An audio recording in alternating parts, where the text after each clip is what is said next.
came out today from Human Rights Watch about Israel, saying that Israel is guilty of international crimes of apartheid and persecution because of discriminatory policies toward Palestinians.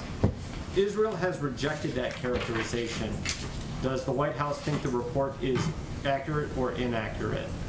Well, Justice State Department has its own rigorous process for making atrocity determinations and reports on human rights abuse issues globally on an annual basis through the human rights reports that they issue, they do briefings on, and they put out publicly. The department has never used such terminology. As to the question of whether Israel's actions constitute apartheid, that is not the view of this administration. Go ahead, Steve. Thank you, Jay. Is the president going to change his own personal habits to adapt to the new CDC guidelines? Certainly. He'll be following public health guidelines. So I think you saw him outside today. He took the mask off. He didn't put the mask back on. It will take some time to adjust and adapt for all of us. And I know when I take my kids to the playground this weekend, I'll be happy not to be wearing a mask. What about indoors? Is he changing anything about indoors? Well, the guidance, as you know, that was put out, it was more about mask wearing outside. If you're vaccinated and you wear a mask inside, then you can go to gyms and restaurants and things along those lines. We will still adhere until there's different guidelines, abide by the recommendations of the CDC as it relates to workplaces. Talk a little bit about the speech tomorrow night. Sure. How long do you think it'll be? Is he doing practice sessions?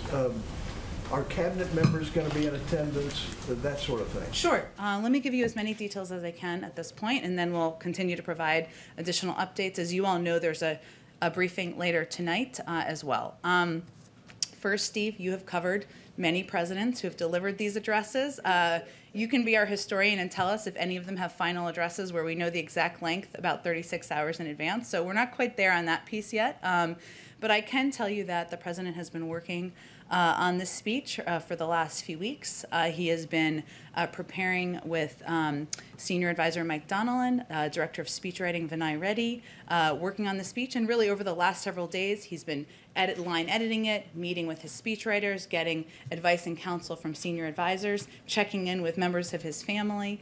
And also as part of his process, he engages with his policy teams to ask for additional details, ask for further clarification. And certainly given we're rolling out the American Families Plan, that has also been finalized or in the finalization process through this. I can also tell you that while the major policy announcement in the speech is, of course, the American Families Plan, a historic investment in education and childcare, he will also use the speech as an opportunity to talk about many of his other priorities, including police reform, immigration, gun safety, his ongoing work to get the pandemic under control, and to putting Americans back to work.